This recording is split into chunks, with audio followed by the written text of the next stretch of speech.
अब देखिए, एक बार नेहरू जी ने एक चिट्ठी लिखी थी और ये चिट्ठी मुख्यमंत्रियों को लिखी थी। मैं उसका अनुवाद पढ़ रहा हूं। उन्होंने लिखा था, ये देश के प्रधानमंत्री पंडित नेहरू जी द्वारा उस समय के देश के मुख्यमंत्रियों को लिखी गई चिट्ठी है, ऑन रिकॉर्ड है। मैं अनुवाद पढ़ता हूं। मैं किसी भी आरक्षण को पसंद नहीं करता और खासकर नौकरी में आरक्षण तो कतई नहीं।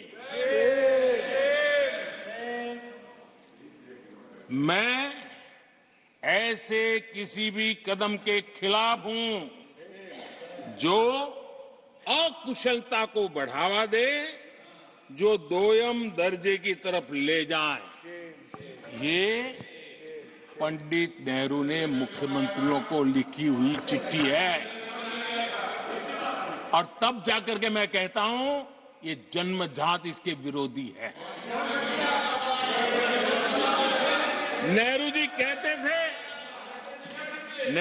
कहते थे अगर एससी, एसटी, ओबीसी को नौकरियों में आरक्षण मिला तो सरकारी काम का स्तर गिर जाएगा।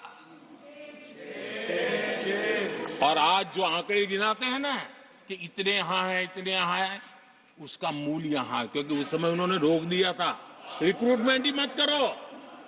अगर उस समय सरकार में भर्ती हुई होती और वो प्रमोशन करते करते आगे बढ़ते तो आज यहां पर पहुंचते। सभापति जी, ये कोर्ट में पढ़ रहा हूं, आप वेरीफाई कर सकते हैं। मैं पंडित नेहरू का कोर्ट पढ़ रहा हूं।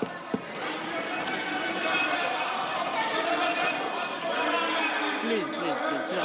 और आदरणीय सभापति जी, Leader of opposition was heard in rapt attention. Are you setting this example? Leader of opposition was heard in rapt सभापति attention. Ji, Please sit down.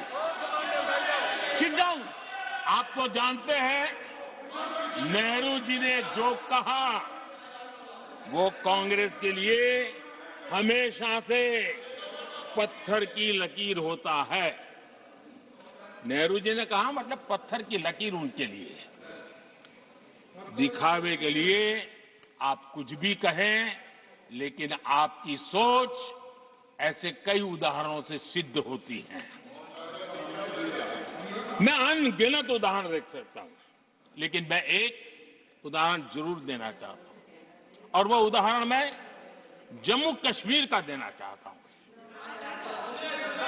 Congress ने जम्मू कश्मीर के एससी, एसटी, ओबीसी को 7 दशकों तक उनके अधिकारों से वंचित रखा।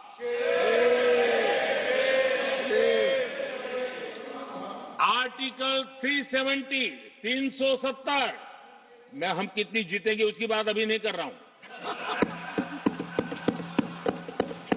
आर्टिकल 370 को निरस्त किया,